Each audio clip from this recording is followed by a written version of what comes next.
Welcome to Nourishing the Mother, an inspired conversation space between Bridget Wood and Julie Tenner on the journey of motherhood through the common thread of parenting, relationship, and sexuality as a path to consciousness. We keep our conversations honest, our experiences real, and our philosophies exploratory. We believe that in order to raise incredible humans, we first have to raise ourselves. We know that in order to rock the family, you've got to nourish the mother. If you are here, you care about paving a path of conscious and intentional motherhood, connected with yourself and your gifts, and also illuminating your children in theirs so we may raise more whole humans who can impact this world in a more humane way. If you desire to integrate your learnings practically and supportively, head on over to bridgetwood.life or julietenner.love to go deeper. And for all live-streamed pre-release podcasts and all our free content, head over to our free Facebook group, Nourishing the Mother with Bridget Wood and Julie Tenner. We are Julie Tenner and Bridget Wood, and we are so grateful you're here. Hello and welcome to Nourishing the Mother. I'm Bridget Wood. And I'm Julie Tenner. And today's podcast is Help. It feels like my life is run by everyone except me. And that kind of breaks our heart, that statement. Yes. And yet we know that we ourselves have, I feel like you and I, though, have navigated our lives that we haven't lived there, but we've certainly dipped in there. Yeah. And I think sometimes day to day, we can feel like, whoa, I'm going to that place where I'm getting annoyed because I'm too much being consumed by everybody else. Yeah, totes. I totally recognize that as well. So we have 4 points that we want to walk you through in this podcast that will help you move from feeling like you are the backseat driver to your own life and moving more consciously towards being the one who's driving your life. So 4 points in this podcast that we will get done within 20 minutes.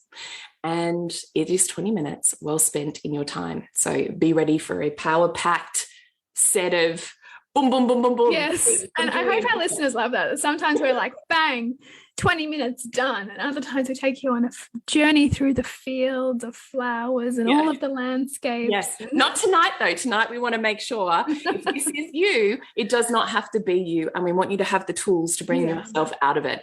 So it may mean that each one of these steps move too quickly for you in this 20 minutes. That's cool. Our advice to you is save this podcast. Just hit pause and do the one step before you move on to the next one, and just keep it there for yourself to continue to move forwards, but at a pace that perhaps is a little slower than 20 minutes. Yeah, love that. So point number 1, law of conservation. Yes. So nature hates a vacuum. So we are nature. Surprise, surprise. We behave the same way that the universe does. Anything that's in a black hole goes into the black hole, it gets consumed, right? So if we leave room in our life that's just open wide, that we haven't chosen what goes there, then other people around us are going to choose what goes there for us. We either drive our own life or we become a pawn or a piece in somebody else's life. And that even includes our children. Like, as much as we might have mothering and family as really super high values for ourselves, if we haven't set our day up we've got a clear plan for, I want to get this done, or this is a priority for me, or I'm going to support myself and create a container for this thing to happen, then our children's needs pop up and we'll consume that if we're not first valuing our time going where we truly, really want it. And this is really important for mothers to remember, because we live in a construct where, mother guilt is just part and parcel of modern motherhood. And so much of what we can end up doing is almost like some kind of compensation for what we think we've done wrong in the past. So we're kind of keeping this invisible ledger with ourselves and sometimes our children around, oh gosh, that time when I didn't show up for them, or I lost my temper. Okay, I'll do this a little bit more here. But in doing that all of the time, we then build this sometimes unconscious resentment toward our child or toward our partner, toward the person we said yes to, when deep down it was a no. Good. So point number 2 is resentment. So let's go there, since you've had a beautiful segue there. Yeah. How do you see that this dynamic builds resentment? Because ultimately, the more that it's kind of like a elastic band, right? Like imagine yourself like in the center here, and you wrap this elastic band around yourself, and you're happy for it to stretch a little bit, and you're in service to others, and you come back into yourself, and you kind of in service to that other person, you come back into yourself. But then you stretch that rubber band so much that it builds so much tension because you've got so far away from yourself that it has to snap back. And when it snaps back into you, we can very often make the perpetrator to us our child, or that person outside of us who we gave our power to when we said yes too many times when really it was a no. So our resentment is this kind of constant undercurrent that we need to keep in check, and that if we don't, we will take out on the people around us. And it's an interesting, you and I have talked about this before in the podcast, and it's a little bit tricky, but the more that we infatuate with something and think that it's so delicious and so beautiful and there's all joy and there's nothing bad and oh God, I just want to consume it, that actually takes away our power, because we're losing ourselves in that thing. And the natural snap back is to uncover the hidden resentment that we also hold for how that thing or that person does pull us away from ourselves. And so this can happen for women who, allow themselves to be fully consumed by motherhood. And then sometimes their child can do something which creates resentment in the mother. But that resentment can be purposeful, because then what it does is it pulls the mother back into herself, and she goes, hang on, I'm losing myself here.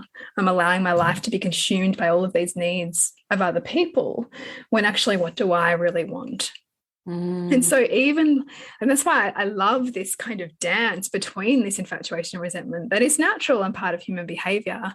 But then when we can keep a pulse on, we can then go, I can see how resentment was functional in this dynamic right now, because I'd been giving too much of myself.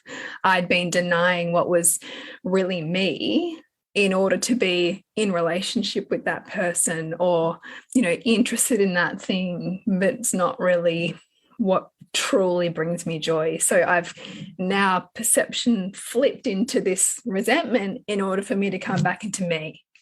I love it so much, because it stops you being so busy looking out at the outside world at everybody else and saying it's because of you and you and you and you and you. And if you weren't doing these things, or if you weren't here, my life would be fine, which of course is not true. You are the creator of your universe. Yes. And what is it that you see outside is how you are inside. So I love what you're saying, because it's asking us to forget the lens outside. It's got nothing to do with anyone else.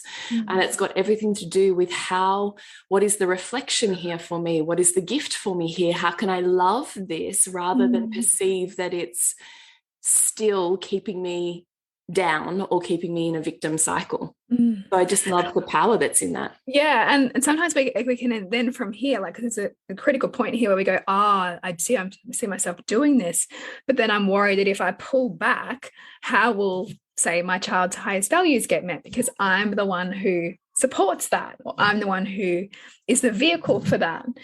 But the next question to ask then is like, okay, well, who else could support them in that? And is my identity flexible enough to allow that? Because sometimes we have a desire, but we're not willing to take the action required to fulfill that desire. So if our desire is, I want more time for me, or I want more time for my creativity, or my business I want to grow, or my relationship, but that requires an action to be taken that stops a behavior that we know is building resentment. And that action might be, I need to outsource some stuff, but my identity and my need to be this for this person is so fragile or kind of filled with conditions that I actually am not willing to let myself do the thing to have the thing. Yeah. Like another way to look at that is, okay, so if you didn't do this thing, what would it mean about you?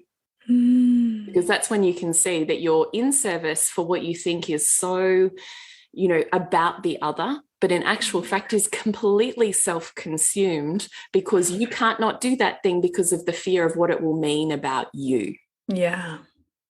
Which so is like, it looks altruistic. Yeah. But it's very narcissistic. And this is such a good question to ponder. And it will be uncomfortable to ponder because, this is the crux of a lot of shadow work. It's like, okay, I thought I was this, like divine, generous, kind-hearted, always thinking about everybody else, selfless. Peacekeeper. Blah. But actually, I'm getting all of these secondary gains out of this dynamic. So this is part of it, right, is to go, okay, but we are always living in our highest values, right? Like we always are. Yeah, we are. I mean, there will be some times where or some people who are more likely to give up themselves. Live under conditions. Yes. But even within that, the thing that we're doing that we say we don't like, we're still getting benefits that feed our own value system. Yeah. And even the most warped things, right? Like take something that you think is really bad and ask the person what they're gaining out of it. But there are secondary gains that we get from shitty dynamics. Yes. So part of this resentment is that whenever you self-minimize, whenever you put your needs, your self-care, your desires, and you continuously like in service of the other, you think you're being this, it's the martyr syndrome though, isn't it? Is I will sacrifice everything of myself in order to be this grace-filled mother being. Ever spacious. Right. And in doing that, though, you are self-minimizing because you are less than the people, the children, the needs, the whatever, the chores outside. You're less than all of those things. So when you do that, when you self-minimize who you are, you will build resentment towards those things, the housework, the chores, I'm the slave, I'm not valued, the children, your needs are so intense, I can't handle it, I'm lost, my whole life is consumed by your needs. Yeah, but you are self-minimizing because of those things, and your function of resentment is to bring you up out of that pit into being something that's more even keel to all of those needs and humans, which is where we love our fullest, when we're all even. If you self-minimize, you will build resentment. So even though you think you're being this gracious, filled figure, you're not, because what's happening is the resentment that will take them down so you can build in its even keel. So better to do this work and go, okay, hang on a minute. I do have autonomy here. I am choosing this. I am still getting my values met. Maybe my values are really that I'm still compassionate, that I still meet people's needs, that I meet emotions first, that I choose my children above, blah, blah, blah. There's still needs and values that are serving you. So even in the meeting of other people's needs, you're serving your own values. Yeah. You start to see where your power is, even as your life exists now. We're asking you to look at it with a different lens. Then we would love you to consider, where do you take back power? Because the truth is, you're not powerless everywhere. No.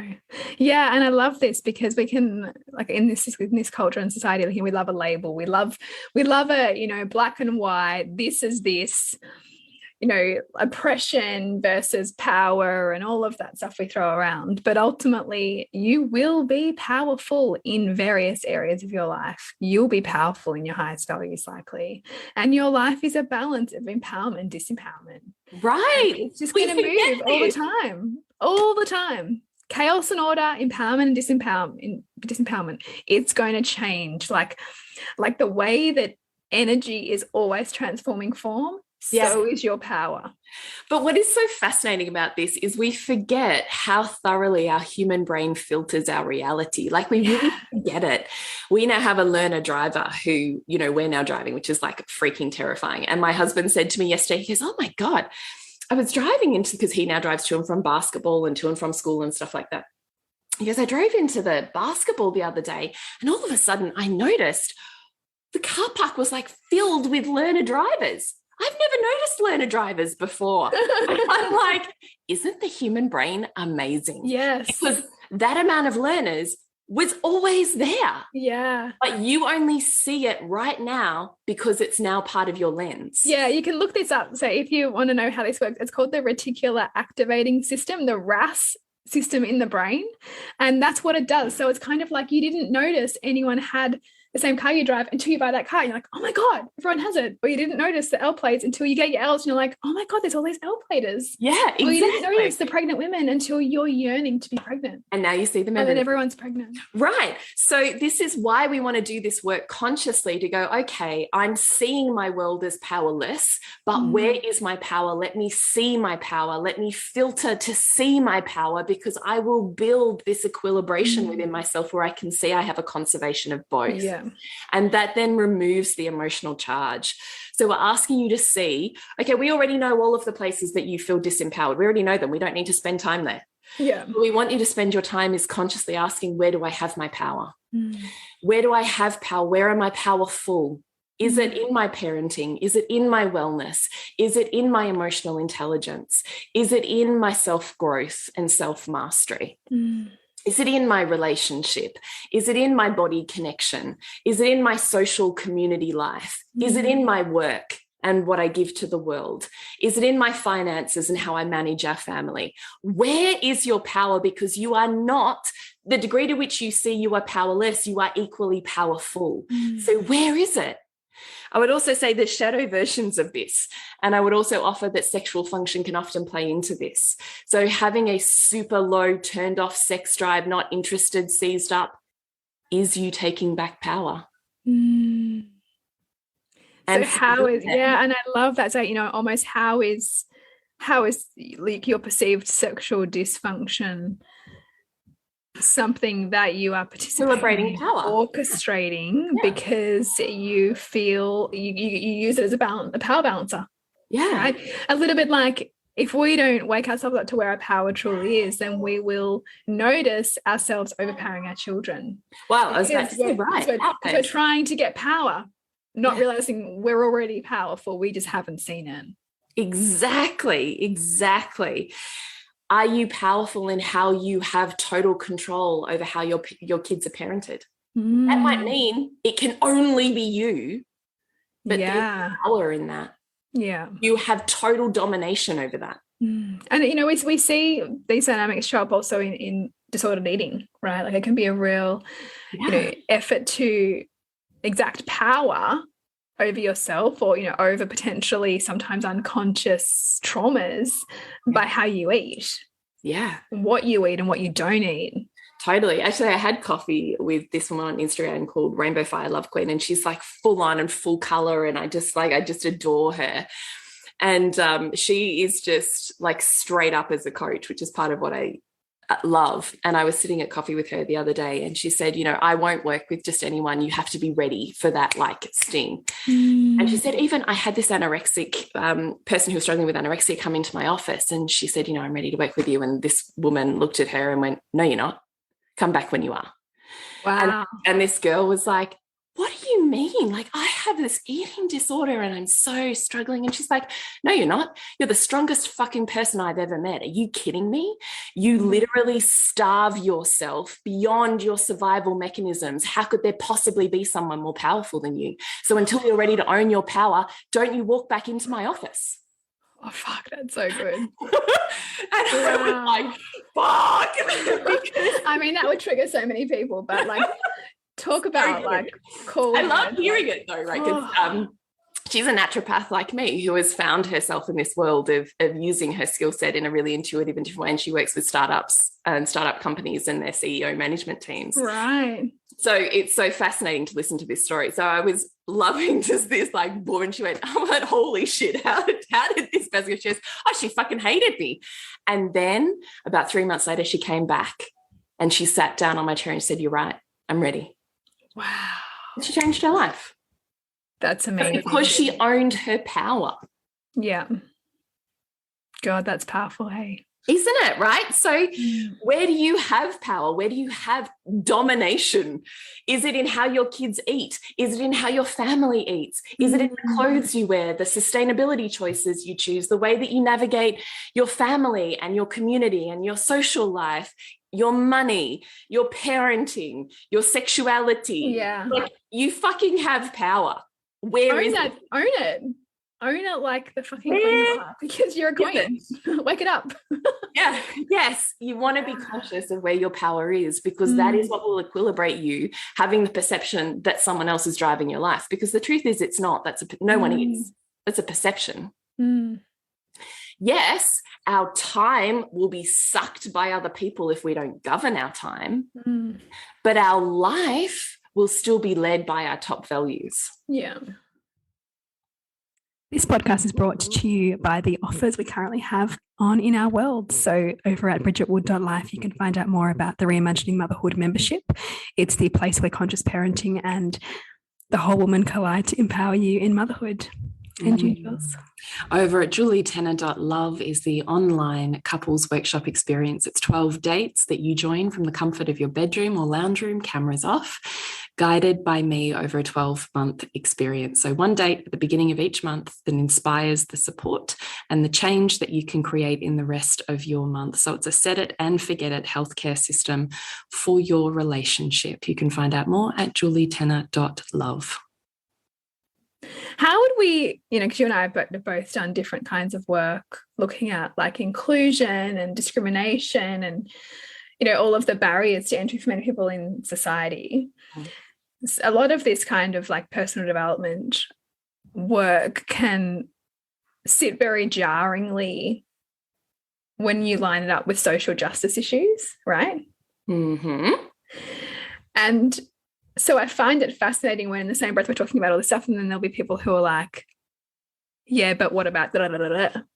And there's part of me that also wonders, if we go back to that point on the reticular activating system, if we're looking for all of the ways that we're disempowered, then is that all we're going to continue to see?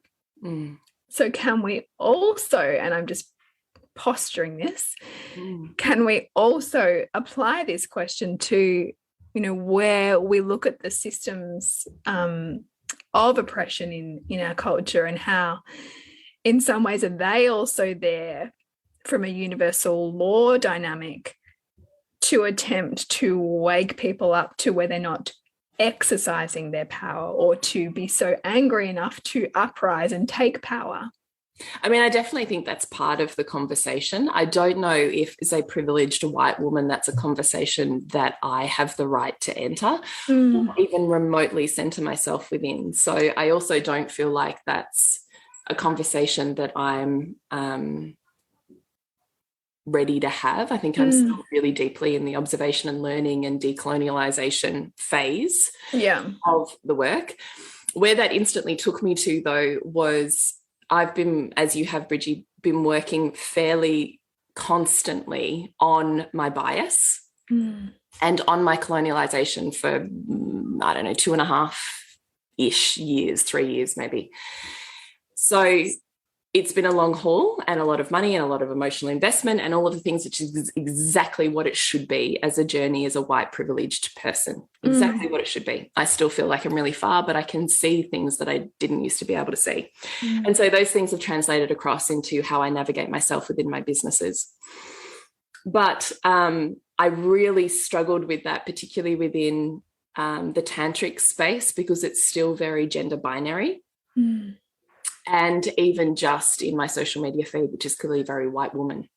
Yeah. So this was actually one of the conversations I had with Erica Kramer and her husband when I had a business retreat with them back in March, and I spent 4 days with them, and they fucking ripped me to shreds on this one. So I'm very interested in this. They are both people of color. And they both were like, that is not your job. That is my job, our job as people of color to do that. Like they were just, like business to business, they were like pulling me apart on all of that stuff as people of color. Wow. Because they felt like that you would, it's almost an attempt to alleviate your own guilt. Well, that's the point that you were talking about is where is your power? That is yours to claim and to own and to initiate. Now, as a white person, I don't think that's a conversation I can have because I have no knowing of it. That's right. Yeah, we can only speculate, and it may be way off, right? Right. I have no lived experience of it. So, as a privileged white person for whom owns a business that I'm seeking to always create more diversity and inclusion, it is my job as a white person to continue my own personal work of decolonialization and creating safer and safer spaces within the learnings and the knowings that I have at each one of those times. That is always my job. That is my responsibility to, as much as possible, create spaces where I can meet those that experience marginalization, because 100% that exists in classism and in racism and in sexism and in all of the isms, right? Yeah. And all of the phobias, they totally exist. So my work is always to decondition myself, and with each one of those knowings to create safer spaces. But also part of that conversation is what you touched on, which is exactly what Erica and her husband were touching on, which was deeply challenging for me. Like, we almost had this like raised voice banter as I'm like, no, this is my job to do this. And they're like, no, it's fucking not. Let it go. Yeah. It's so interesting. And I felt like we couldn't have this conversation about like, you're creating everything, you create universe without also putting a pin in wall. But yes, we also live inside systems where there's many people who can't get the freedom that we're talking about because of the barriers to entry into that system. Yeah. So it's tricky, like, and I just wanted to put a pin in it. And we don't have the answer because we're coming at it from our bias and our level of privilege, and speaking to probably other privileged people too. Yes.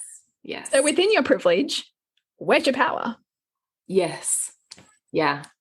I mean, wherever you are, where is your power? Yeah. And wherever you are, right? Yeah. The way you see the world is the life that you experience, right? You see a world without enough love, be love, you'll find love. You see a world where there's not enough happiness, find your happiness and you will see happiness. Yeah.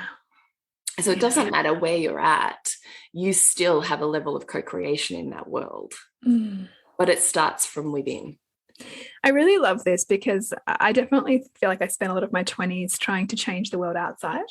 Yeah. And I think that's like a bit of a rite of passage. Doesn't Maya Angelou have a parable or whatever, something like that? I know Rumi has one, which is at first I was clever and I wanted to change the world, and now I am wise and I'm changing myself. And I love the sentiment of that because it's, it speaks to that point that, like, and I think Jordan Peterson, who I know is very polarizing, but he speaks about this too. It's like, get your own house in order first. Yeah, totally. Like before you go and start like deciding that everything else that out there needs to be fixed. Yeah. Like, grow right where you're planted. Yeah. 100%. Yeah. Amen. So we would love you to ruminate on where you're building resentment because of self-minimization, and where still within that you have power and are still choosing your top values. Where is your law of conservation? And where are you taking power even as your life exists now, and to equilibrate the degree to which you feel powerless? List and see your world until you feel equally powerful, and it will change how you perceive yourself and your world, and you will no longer be the backseat driver. Yes. Beautiful. So what's happening in your world at the moment, Jules? What is happening in my world? So we are launching on July 5th the couples online workshop experience. So if you missed the free one, you can get the replay for the next week. So you can jump on any of our socials and find that. We'll also put the link in here.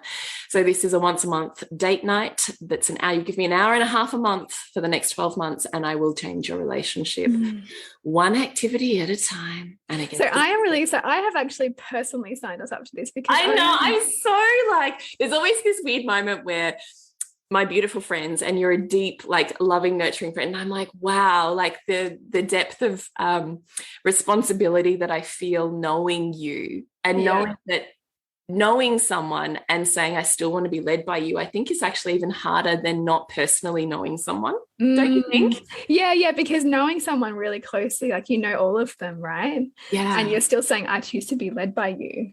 Yeah.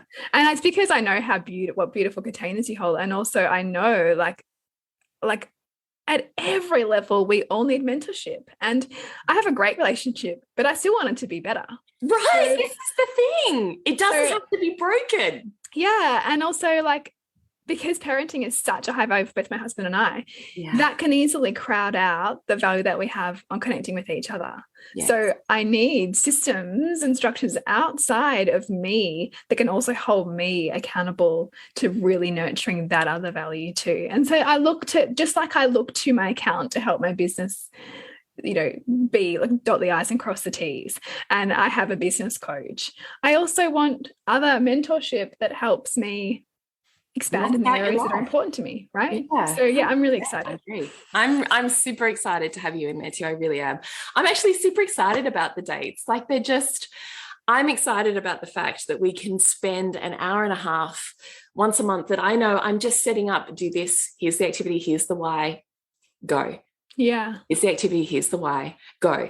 And what I noticed last night were people were having fantastic, I had this message from someone today who was like, we've been together 28 years and we had conversations last night on the workshop that we have never had.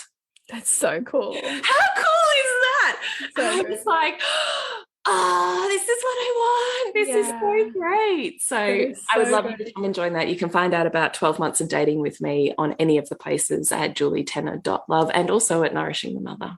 And you, Bridgie, what's going on in your world?